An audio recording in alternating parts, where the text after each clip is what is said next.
And welcome to the New Jersey Statewide Traffic Management Center, otherwise known as STEMC. I am joined by Transportation Commissioner Diane Gutierrez-Scacchetti. Hi, Diane. State Police Superintendent Colonel Pat Callahan, Board of Public Utilities President Joe Fiordaliso, and the Director of the New Jersey Office of Homeland Security and Preparedness, Jared Maples. Before we begin, with a heavy heart, I must acknowledge the sudden passing last night of Shirley Rice, the wife of our dear friend and legislative partner, Senator Ron Rice. She was working as an administrator at Cal Berkeley when they met, and the two were devoted to each other from that moment onward. After moving to New Jersey, Shirley served as Dean of Students at Essex County College, leaving a tremendous impact on the lives of countless students. She always made time for them, and as Newark Council President and another dear friend, Mildred Crump, recalled, she also always made time for a game of cards with her friends. We are keeping Senator Rice and his family. I had the honor of speaking with him last night, and as you can imagine, even though a tough Marine, he is completely crushed. We're keeping him, his son Ron, and daughter Yuki, and their friends and family in our prayers today. May God bless Shirley's memory and all who loved her. Switching gears, under the theme, if it's not one thing, it's another. Throughout the overnight and into this morning, we have been carefully tracking Tropical Storm Isaias as it has moved up the coastline. This is the first named storm to directly impact us this season, and we believe we are ready for it. Last night, I signed an executive order placing New Jersey under a state of emergency for this storm. In addition, all state offices are closed. We urge all residents to stay off the roads and stay at home today. According to the current forecast, and I say current because, as you know, these things move around, Isaias will continue its northward march across New Jersey throughout the day, bringing heavy rains and sustained winds to the entire state. With the western track of the storm, rain totals of up to 4 or 5 inches are now expected across the western half of New Jersey, with up to, as I mentioned, up to 5 inches possible in some spots, with lessening amounts as we move east and down along the shore. We may experience some flooding in low-lying areas or in other places which are prone to flooding. And to be sure, the entire state is under a flash flood watch. We should expect gusts in excess of 40 miles per hour across most of the state, with the potential for even more damaging winds in excess of 70 miles per hour along the coastal areas. There is a tornado watch posted for the entire state, and depending on the county you're in, some of those watches expire at noon and others at 4 p.m. today. According to the forecasters, this is a relatively fast-moving system and should be well on its way out of our neighborhood by later tonight and into tomorrow. And the coming days should give us an opportunity to dry out. I think the general sense is that sort of rain picking up across the state within the next hour or so, and that this is a phenomenon that will go in its most intensity into the early evening tonight. All of us up here and many more behind the scenes have been preparing for this storm. Since yesterday, multiple state departments, plus the Board of Public Utilities, the State Police, and the Office of Emergency Management have all been engaged. First, given the expected winds, we should not be surprised to experience power outages across the state. Joe, they're modest at the moment, but that's not going to stay that way. I spoke personally with the heads of the 3 biggest providers yesterday. Joe's been in touch with them constantly. We were engaged on Sunday as well. Depending on the scenario, you could have outages, I think, Joe, measured in the hundreds of thousands, but you'll give us more color on that. Joe and the BPU, as I say, have been monitoring our electric service providers to ensure they are ready to respond quickly to any storm-related outages. And as I mentioned, I've had conversations directly with them as well. As a reminder, if you do experience a power outage, please call it in immediately to your electric service provider. as these calls can help them better isolate where the trouble may be so they can better direct crews to restore the power. By the way, don't assume your neighbor's calling it in. Call it in yourself. And while everyone should just stay in today, should you go out, should you have to go out, and come across a downed power line, please immediately report it to emergency services. Don't try to drive over it. Don't go near it. Get as far away from it as possible. We have had at least 2 fatalities, as I recall, since our time in government of folks who did not take that advice. Under Commissioner Gutierrez Scacchetti, the DOT and its partner transportation agencies are working together to ensure that service stations on the New Jersey Turnpike, the Garden State Parkway, and Atlantic City Expressway are at capacity with available fuel. In addition, they are making sure their equipment is fueled and ready to go if called upon to keep our roads clear and open for first responders. The department has also been inspecting and clearing the drains at problem spots along our highways to help ensure that the rainwaters don't flood our highways and create an even greater hazard. And again, while we would prefer everyone to stay in, if you are out, if you have to be out on our roads and come across a flooded section, do not attempt to cross it. Turn around, please do not drown. Especially with the flash flood watches in effect, some flooded streets may have currents swift enough to wash a car into them, and that has happened as well in our time here in office.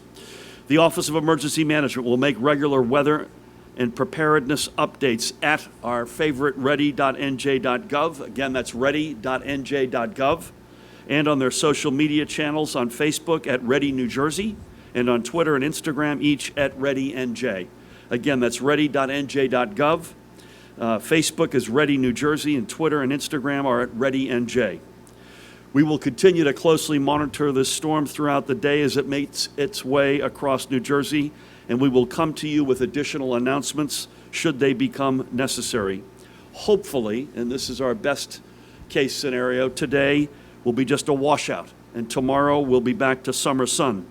But in the meantime, we hope for the best and prepare for the worst. And please, folks, stay in and stay safe. With that, please help me welcome the Commissioner of the Department of Transportation, Diane Gutierrez Scacchetti.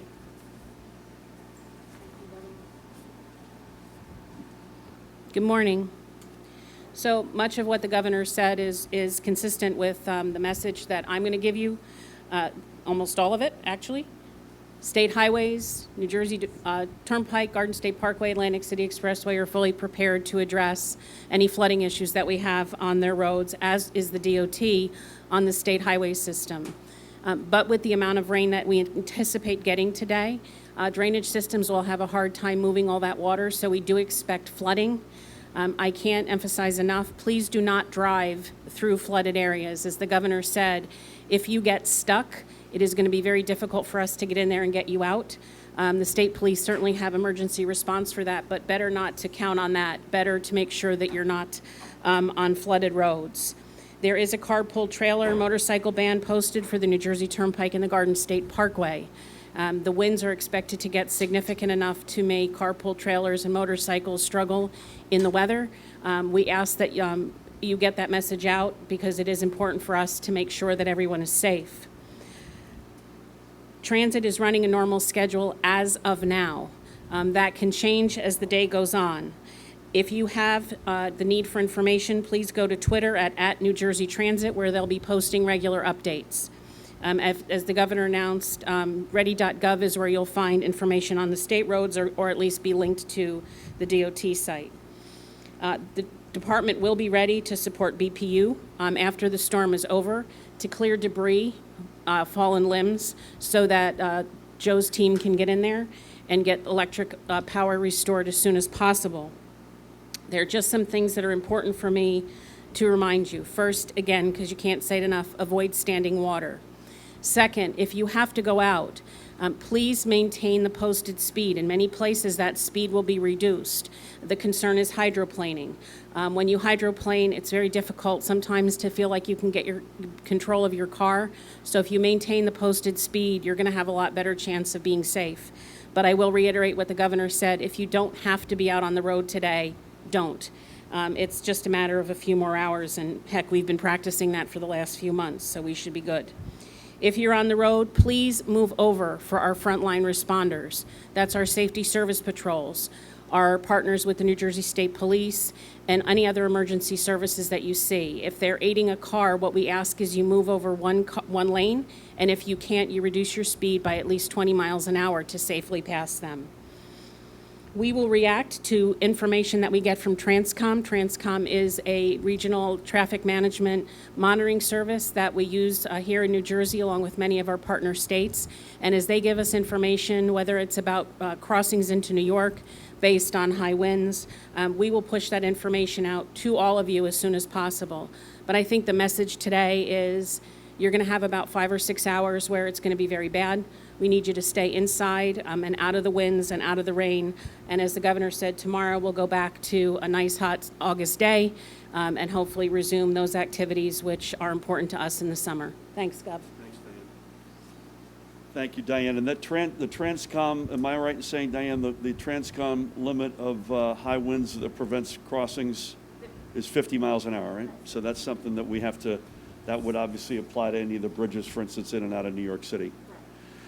Thank you, Diane, for that and for everything and for hosting us so graciously. With that, please help me welcome another great leader, the Superintendent of the State Police, Colonel Pat Callahan. Thank you, Governor. Good morning, everybody.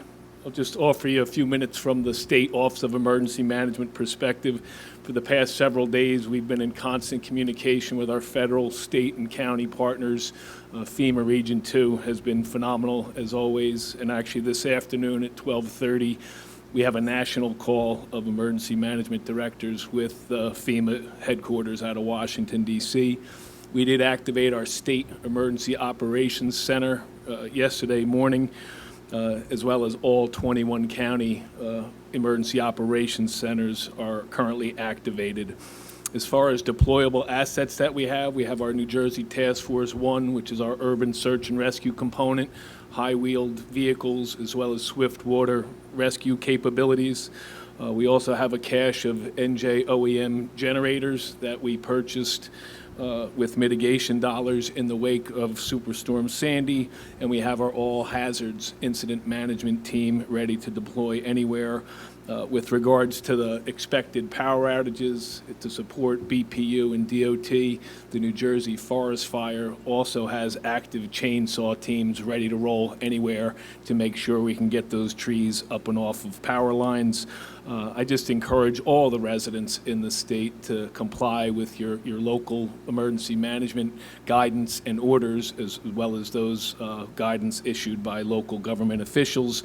And I know the governor mentioned it a few times, but ready.nj.gov, whether that's high surf advisories, flash flood warnings, tornado warnings, all of those will be updated in concert with the National Weather Service throughout the day. So a tremendous resource with regard to preparedness throughout any type of hazard or weather event, but that's ready.nj.gov. Thanks, Gov. Pat, thank you. Underscore a couple of items, if I may, Pat, and then also one point as Joe comes up. Open lines and constant back and forth and support from FEMA Region 2, so we want to thank them for that. Secondly, open lines as well and constant communication with the White House, so we thank them for that. And as Joe comes up, one of the topics that came up in both exchanges on Sunday and longer conversations yesterday, we're dealing with a weather crisis in the midst of a pandemic. And so it informs how we're standing here today, face coverings, the capacity we're able to have in this room, and frankly, we're at that capacity, so I'm not sure we'll be back here just because of the space that we need, but it also informs the public utilities, the electric service providers, and how they man their trucks, their crews, including very explicit conversations about folks coming in from out of state, where we've got a pretty explicit list that's been updated this morning about hotspot states. So this is not an easy endeavor in the midst of a pandemic would be the understatement of the day. With that, please help me welcome another great leader, the President of the Board of Public Utilities, Joe Fiordaliso. Thank you, Governor. One of the things that the governor mentioned, and it's really incumbent upon us not to mislead anyone. There is a potential that there will be hundreds of thousands of outages due to this storm. Again, it all depends on the track of this storm, and it all depends on wind gusts. Wind can be our potential enemy here, and which can delay, obviously, restoration. So let's hope that the wind does not get to the point where it's going to be detrimental to the restoration efforts. And let's hope that we don't have hundreds of thousands of outages as we go through the day. But that possibility exists, and I don't want anyone to be under any illusion that it does not. We have, as the governor also mentioned, a minimal amount of people out right now, and we do expect that number to grow. There are staging areas throughout the state of New Jersey. We're actually literally having thousands of out-of-state crews, which the governor alluded to, coming into New Jersey and manning those staging areas throughout the state. So we should have the personnel necessary to restore as quickly as possible. But again, if those winds are in excess of 40 miles per hour, those folks cannot go up into the bucket trucks and try to restore power. It's dangerous, and it obviously we don't want to put anyone's life in danger. Also, the governor mentioned about down wires. Please, please, please, don't even go near them. They can kill you, and we certainly don't want that to happen during this storm or any storm for that matter. It's important, again, to call your utility if you lose power. They do not necessarily know that you've lost power. So it's incumbent upon you to please reach out to your utility, let them know that you've lost power, let them know that it's obviously a list that they're going to continue to have, and try to restore as many people quickly as they possibly can. It's not going to be an easy task, but I know we'll get through this. We'll get through it successfully, as we have always in the past. And we can expect, with the climate changes that are occurring on our planet, more storms like this, and the intensity being greater than we normally are used to. So please stay safe, take care of yourself, take care of one another, and we'll be back to, quote, normal tomorrow, hopefully, and as we continue to dry out. So thank you very, very much. Thank you, Governor. Joe, thanks, buddy. Joe, thank you. And again, Joe, you heard it. It is possible. I wouldn't say necessarily likely, but it is possible at a minimum that we could have many hundreds of thousands of power outages up and down the state. And one provider at least said it could take as much as a week to get all of those houses and locations back up to full power, most of which could be resolved relatively quickly within a day or two or three. But that is a possibility. We hope that does not come to pass, but as I mentioned earlier, we're hoping for the best and preparing for the worst. One of the things you don't want to do is have all your eggs over here and miss something that's over here, particularly as it relates to critical infrastructure. And with that in mind, please help me welcome the Director of the Office of Homeland Security and Preparedness, Jared Maples. Thank you, Governor. Good morning. I'll begin and say that there are no specific known or credible threats to the state of New Jersey at this time. We remain in direct contact with our federal, state, and local partners, including the FBI and Federal Department of Homeland Security, to ensure that we have the most up-to-date information in that regard.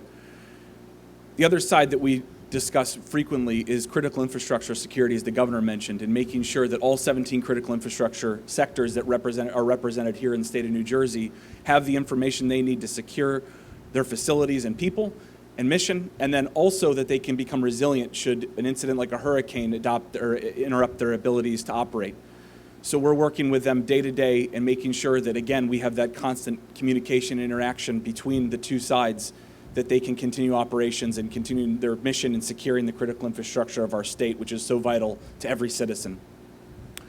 The other thing that we're very concerned with is not a direct physical threat, but is disinformation. We want to make sure we continue to hammer that drumbeat that there is a real threat to disinformation, misinformation, and you should only get your information from legitimate government resources like ready.nj.gov or the other assorted web pages that are associated with our state government and our federal government, but then also from reputable media because they're getting the information directly from events just like this press conference. The disinformation campaigns are designed to sow discontent and to take advantage of emergencies as they happen. And it is important for everyone to get only real and relevant information in a transparent and trustworthy fashion. And we are dedicated to doing that. So please take advantage of our resources on njohsp.gov, and they can connect through all the other information that you possibly need to make sure you're making informed decisions to protect your families, your workplaces, and your communities. With that said, I'll turn it back over to the governor. Thank you. Thank you. I'll take this down just for a second and take a few questions. Let me summarize, Jared, thank you. Let me summarize a couple of things here just to put the frame around this. We have a state of emergency specific to this storm. State offices are closed. We're encouraging everybody, in fact, more than encouraging, we're asking you to stay home unless you absolutely have to go out. The storm is tracking a little bit west of where we probably would have guessed it would have been yesterday, which means the rain, which could be up to 5 inches, is more likely heaviest in the western part of the state, but all of the state will get rain. All of the state is under a flash flood advisory. Every one of the 21 counties has a tornado watch expiring either at noon or at 4 p.m. If you're on the shore, you may hear that it's tracking a little bit west, but the wings of storms like this can have some of the highest winds. So you could have gusts up to 70 miles an hour on the shore. You certainly will have riptides on the shore. So there's no part of New Jersey with this particular storm that will escape at least some of the brunt. Again, heaviest rains, it's our guess that it's probably more likely in the western part. Highest winds probably along the shore, but every county and every part of the state will get hit to some degree by this. In terms of hours of intensity, sort of within the next hour up until early to mid-evening tonight would be my best guess in terms of what the sweet spot of this storm is. So you're looking at somewhere between, say, 6 to 9 hours of a fairly intensive weather experience. As was mentioned by several of us, it's a fast-moving storm. That is, to some degree, a blessing. So God willing, it stays that way and it doesn't just sit over on top of us. With that, we'll take a couple of quick questions. Brett, you're the obvious person to start with because you're the only one here in front of me here. One storm-related, one not. So this won't be upgraded to a hurricane. I've heard talk on the news. That It was last night upgraded. It came back down again. It's a tropical storm, and it could go back up. Is there a major fear of that? Or? I think we're concerned about this storm sufficiently, regardless of what the category is that we're here today with the warnings we have. I'm less concerned. I think my colleagues and I would be less concerned with the fine line between tropical storm and hurricane. And then, what is the state doing, or what is your reaction to the Rutgers football coronavirus outbreak? And are you still comfortable with leaving the fate of their season in the hands of the Big Ten, considering the state university? Yeah, I don't have a whole lot more to add to that. It is our overwhelming sense, and I can say almost with complete certainty, that the outbreak was not related to athletic activity. And so, in other words, it was outside of the lines of their preseason preparations. And so if that's true, it's consistent where we've seen a lot of the outbreaks of late, as we've discussed. And again, without getting into the details, because frankly, I don't know them in great detail, I'll bet you a buck that they were related to indoor, closely congregated activities that didn't have a lot of face coverings. You're seeing that fall out in Major League Baseball. You're seeing it in house parties in my Middletown or LBI, et cetera. If you look at The Last Dance, the baseball series, admittedly, which was all inside of New Jersey, the athletic reality there did not lead, as far as I know, to any infections, to the best of my knowledge, that is. That's pretty impressive.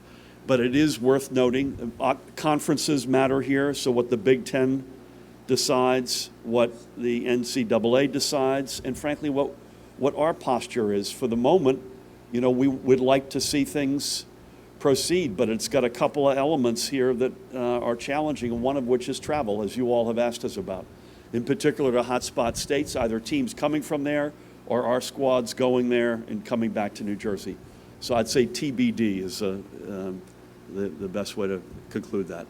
Anyone else back there? Any? Sir? Hard to see. Do we have the microphone today? Okay. Governor, a quick question for you and Colonel Callahan. Is there any update on the Alpine house party investigation? Are any charges pending? And are you both aware that there's another pool party being advertised by a different promoter for that house this coming Saturday? I have no update. Pat, do you? The Attorney General's office is looking into it. I've got nothing specific to add, but we note with great interest the potential for another party this weekend there, and we note to file. Thank you. Anybody else? Again, I would, Brent, one more quick. There's been a lot of response to your announcement the other day, or yesterday, about increasing the indoor gatherings, but still saying school is going to go forward. Some people say those don't apply. Yep. What are your thoughts on that? Listen, I mean, some of this, a lot of this has to do with what school looks like, and we're still working with the hundreds of districts that are putting their final plans together. But, you know, looking with great interest on things like capacity management, now mandating face coverings for everybody. What's the hygiene protocol? What's the protocol in general? All those pieces, the remote learning piece, which we're able to do because we've been able to eliminate the digital divide, has another benefit because it reduces capacity. And I also would say education of our young people is, you know, I'd put it, to use another phrase, in the essential line of business category. This really matters. We believe observing your faith matters, which is why we carved it out. A wedding matters, a memorial service for someone who's passed matters. And so we're still working through on the district plans. There's no two districts alike. There's no one size fits all. We acknowledge that. They do as well. And we are you know, working through that process. I would say one last thing, it's not unrelated as to what the general reality of the virus is in our midst as it relates to any of these decisions. So if we can continue to, you know, if we can get a hold of this modest uptick and pull it back in with the steps that we've taken, that's a better environment in which to make a lot of decisions and allows us more degrees of freedom. So with that, let me, sir, I'm sorry. Hold on one second. Are you concerned that the uptick in crime elsewhere, New York and elsewhere, is moving into New Jersey, as we hear about more shootings, Newark over the weekend and elsewhere? I mean, I'll speak for Pat and myself here, if it's okay, Pat. The answer is yes. We've been quite clear about that, and we're not immune to it. So this is not just a New York or a Chicago phenomenon. We've seen it in communities around our state. It's an American concern right now, and it's probably the result of a whole series of cocktails, mixes that are coming together at the same time, which we all know generally what those are. And it is our hope and aspiration that we get back and get our arms around this sooner than later. We work very closely with communities up and down the state, and we'll continue to. So with that, again, I want to repeat, please, folks, stay in. Unless you absolutely have to go out, stay in. Think late morning through early to mid-evening as the bulk of this. If we think it's anything meaningfully different than what we've signaled to you today, this morning we'll come back to you and we'll communicate. Ready.nj.gov is the best place to go. I want to thank Diane Gutierrez-Scacchetti for hosting us so graciously here as always. Colonel Pat Callahan, President Joe Fiordaliso, Director Jared Maples, to our entire teams. Stay safe, everybody. Stay dry. Heed the warnings. God willing, we come through this standing strong as one New Jersey family. And again, we hopefully have a day tomorrow where the sun is shining and we get to dry out a little bit. Thank you all.